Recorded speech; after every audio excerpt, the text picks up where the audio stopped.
Death threats targeting Democratic Representative Jason Crow. You deserve to die. I hope you all get murdered. I hope you all get throat slashed. You disgraced America. He received calls like these days after President Trump posted on social media calling his behavior seditious and punishable by death. The president's comments were in response to this video posted by Crow and 5 other Democratic lawmakers. Threats to our Constitution aren't just coming from abroad, but from right here at home. On CNN, Crow responded to the president's post. I'm not going to be intimidated. I'm not going to be threatened. Then late Friday, Crow said his office received death threats. Social media does create an environment where threats are easy to make and potentially easy to make with very little consequence. Associate Professor of Political Science Phil Chen says threats like these are becoming more common. We've seen a lot of elites engaging in this kind of violent rhetoric against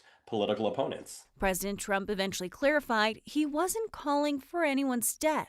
To me, it's clear, right, that you can say, I didn't mean that, but it's still there. And if you didn't mean it, you would have taken the post down, and that hasn't happened. The threats against Crow's office followed increased political violence this year with the assassination of Minnesota State Representative Melissa Hortman and her husband, along with conservative activist Charlie Kirk. What we do know from the research on this is that elites talking in using sort of violent rhetoric or failing to denounce violence and violent rhetoric leads people to be at least more supportive of political violence. Chen says this is a chance to shift what we accept from leaders on both sides. I think it's important to remember the humanity of individuals, of the other side. But I think the bigger thing we need to do is hold politicians accountable when they endorse violent rhetoric and when they fail to denounce violent rhetoric, because that is the way that a lot of this spreads.